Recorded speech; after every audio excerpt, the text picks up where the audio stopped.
Well, hi, geology class.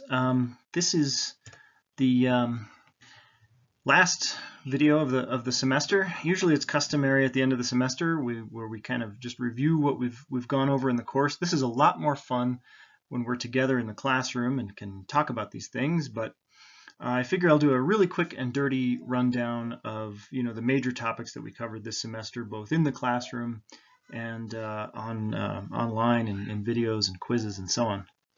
I didn't know what to put on the first slide, so I found this picture of John McPhee. That's John McPhee in Alaska, and he's holding a geologic map of the state of Alaska. I think that's sometime in the mid or late 70s, maybe early 80s. I didn't carefully research it. Anyway, so let's get on with it.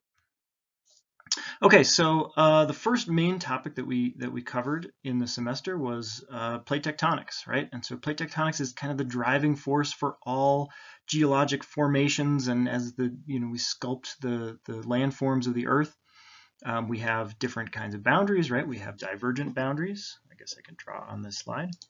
We have divergent boundaries here where plates are pulling apart.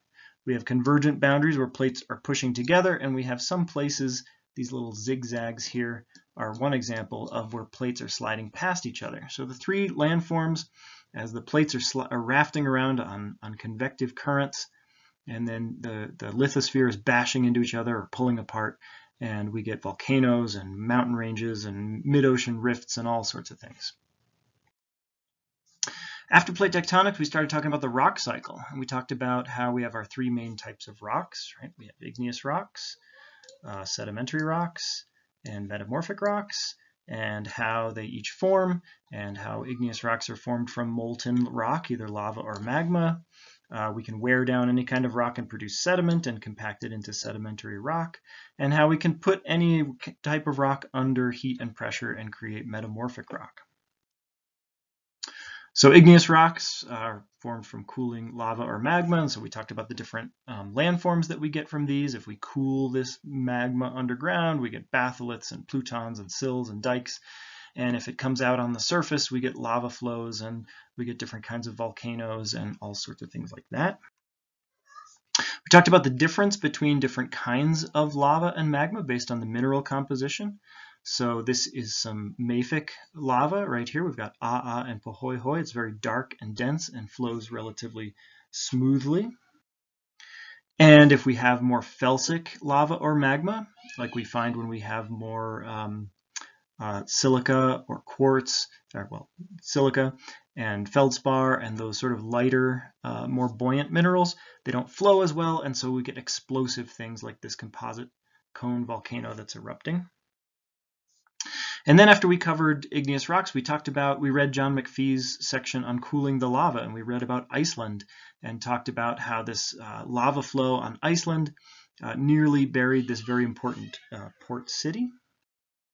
And the reason it happened is because Iceland sits astride the mid-Atlantic ridge, right? So a divergent plate boundary where plates are coming apart, and deep rock in the mantle is melting and coming to the surface as these mafic lava flows. Then we talked about weathering and sedimentary rock. So as we break down rock into sediment and then compact it and lithify it into sedimentary rock, and we talked about all different kinds of physical, mechanical, and chemical weathering. We talked about cap rocks. So in this photo, for instance, from Colorado National Monument near Grand Junction, we can see sort of a hard cap rock here of a very dense sandstone that's glued together with quartz crystals, and it's sitting on top this softer sandstone down here that's glued together with calcite, which is softer. And so any place where the cap rock is missing, we have a deep canyon, and any place where the cap rock is intact, we have these pinnacles or buttes. So we talked a lot about weathering and the different kinds of rock that we create out of sediment. We also emphasized chemical weathering and different ways of dissolving rock, usually involving water. And limestone is the main type of rock that chemically weathers. And it's because it's made of calcite, and calcite easily dissolves with sort of weakly acidic groundwater. And so we get caverns underneath here, and those caverns collapse, and we get sinkholes and all sorts of interesting stuff like that. And then finally, as we finished our way around the rock cycle, we talked about metamorphic rocks, right? So if we take rocks and we put them under more intense heat and pressure, we get a different type of rock because those bonds break down and recrystallize, and so the rocks are altered. So for instance, this is an example of regional metamorphism, where we put rocks under a little bit of extra pressure and we get things like slate. And as we go deeper, where it's hotter, more heat and more pressure, we get higher grade metamorphic rocks like gneiss. We also talked about contact metamorphic rocks. So if I have a pluton here and it comes into contact with some rocks, it can cook those minerals into, or it can cook the host rock into a different type of rock as well. Then we talked about sort of the history of the Earth, geologic history, and we talked about relative and radiometric dating. So we talked about the different geologic periods and eras that geologists have identified, working from the fossil record and mostly working from relative dating at first, figuring out which things are older and which things happen first and next and next. And then we talked about these, we emphasized these extinction events, right? These 5 big extinction events that happened at various times in the geologic record, where you found a whole bunch of different kinds of fossils, and then whoosh, a lot of things are gone. You don't find those life forms anymore. And then over time, new life forms evolve, and then there's another extinction, another.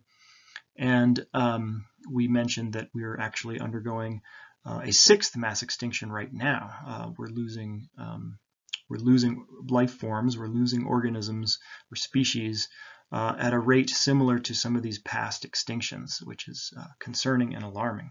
And most of these causes of this extinction are linked to the stuff that humans are doing in terms of clearing land and destroying habitat for other organisms. Now, when we're talking about age of the Earth, we talked about different methods of figuring out the ages of different rock layers, and especially about relative dating, right? So what comes first, next. We talked about things like superposition, that older stuff is usually on the bottom and younger stuff is on top. We talked about unconformities, like this angular unconformity right here, where these sedimentary rocks had to have been deposited horizontally first, because sediment is deposited horizontally. Then something happened to tilt them, and then there was an erosion surface where you can see the red line here, where those rocks were somewhere up above sea level and being eroded. And then we had a new period of deposition with these flat-lying sedimentary rocks on top. So an unconformity is a gap in the record. And all of these little logical ideas can be put together to date things relatively, right? What's oldest? What's youngest, what happens in between. And then we talked about radiometric dating. So if we have the right kinds of rocks with the right kinds of isotopes in them, if they have radioactive isotopes, we can figure out, if we know how the rate at which a radioactive isotope decays to a stable isotope, then we can look at the ratio of the parent product, the radioactive isotope, to the daughter product, the stable isotope. And we can get an idea of how much time has elapsed since that rock was formed. And so then we can actually put years on this thing. We can say, this rock is X number of million or billion of years old, which is useful. And then you can plug those absolutely dated rocks into your relative dating sequence, and then you can work out a lot more dates and a lot more geologic history. Then we talked about sculpting the surface of the Earth, right? The different processes that create landforms. So first we talked about crustal deformation, right? So when you have tectonic activity and you're bashing the crust around, or the lithosphere around, we can fold rock if that rock is underground or deep under pressure and heat. If that rock is closer to the surface, we usually deform it by faulting, brittle type of deformation. And we talk about different kinds of faults: normal faults, reverse faults, thrust faults, and strike-slip faults. Then we talked about earthquakes, and we talked about, when you have faults and you have movements along faults, you get earthquakes. And we talked about why you have more powerful versus less powerful earthquakes with more energy released or less energy released. We talked about why we have this pattern of earthquakes around the planet. So where you have subduction zones, right? So you have a lithosphere that's subducting and diving under other lithosphere. That's where we get typically the most powerful earthquakes. But anywhere you have a lot of faults, you can have earthquakes when those blocks of a fault move past each other. Then we talked about rivers, right? Rivers sculpt, or streams and water in general, sculpts the surface of the earth quite a bit. We talked about how rivers are equilibrium systems. We talked about how rivers sculpt floodplains, how river systems differ from headwaters to the mouth, to deltas. And we talked about natural levees. And we read John McPhee's chapter, Atchafalaya. And the main point of that is that the Mississippi River, because it's an equilibrium system, it wants to find the shortest, steepest path to the Gulf of Mexico. And that shortest, steepest path is the Atchafalaya River. It's only about 142 miles to the Gulf from where the Atchafalaya and the Mississippi diverge. But human ingenuity has kept the Mississippi in its current channel, so it's been building out a very large and long delta that's 335 miles to the Gulf of Mexico. And that's largely to keep that river flowing past places like Baton Rouge and New Orleans and all the infrastructure and things along there. So it takes a tremendous amount of resources to control the river and keep it where it is. And that leads to some problems when failures happen. And that was the point of that John McPhee chapter. Then we talked about coastlines. We talked about the difference between emergent and submergent coasts. So here's an emergent coastline, right, where the land is rising relative to sea level, or sea level is dropping relative to the land. So we get sea cliffs and sea arches and a lot of erosional sorts of landforms. And we talked about submergent coasts, where the sea level is rising relative to the land. And there we get a lot of, we get pretty flat, low relief shorelines. On all coastlines, we get longshore drift, right? So if the waves hit the shoreline at an angle because of prevailing winds, the sand tends to migrate along the length of a beach. So you get things like spits and baymouth bars and barrier islands and all sorts of interesting things made out of sand. Then we talked about deserts, right? Deserts and wind. And so here is a figure showing, the major direction of winds. And you get deserts because you either have subtropical high pressure, as you can see here, about 30 degrees north and south are zones of subtropical high pressure, where we usually have dry, warm, descending air. And so we have a belt of deserts along those lines of latitude.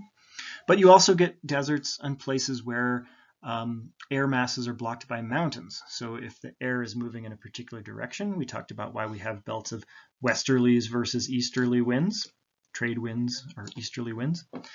And if there's a mountain range in the way of that prevailing wind, then the moisture tends to come out on the upwind side, or the windward side of the mountain range, and then the leeward side, or the downwind side of the mountain range, tends to be dry. And that's called a rain shadow desert. And we talked about the different kinds of landforms we usually find in deserts. Here we have, this is like the basin and range desert in the interior western United States. And so you could see we have things like bajadas and playas. We have a bunch of normal faults here creating fault block mountains. And then the last topic we covered was glaciers. Right? So we talked about there's alpine glaciers and continental glaciers. You can think of these sort of as rivers of ice. They're a little bit different from water in some significant ways, right? Water needs a slope to flow, and glaciers flow under their own weight. But they carve and sculpt landforms, mostly because they pick up a lot of rock and then they drag that rock with tremendous amount of pressure through valleys or over continents. And the main thing that we focused on with glaciers is being able to identify the landforms that we see after a glacier has carved out an area. So this is a mountain range that's been carved by alpine glaciers, and we can see all those really interesting forms, like big U-shaped glacial troughs, knife edge ridges called arêtes, tarns, those little glacial lakes in the valleys, and horns, the peaks that have glaciers have carved away the sides. So glacial landforms are pretty spectacular, and we see a lot of those in Colorado, which is really fun. So that's more or less most of the topics that we covered this year. It's been an interesting semester, to be sure. So the final exam, it's available as a quiz on World Class. So look on quizzes, there's a section called exams, and just click on the final exam. It's all one quiz. It's worth 25 points total, the same as the last midterm. There's 15 identify the landform photos. So there's a photo and a question accompanying it, and you type in a short answer there to identify it. And then there's 5 short answer questions where you'll write maybe a couple of sentences or something like that in response to a sort of broad question. Those exams are due at noon on Friday, so the last day of finals week. Please get them in by noon on May 1st. All right, well, it's been an interesting but somewhat enjoyable semester, at least for most of the time. And I hope you all enjoyed your introductory course in geology.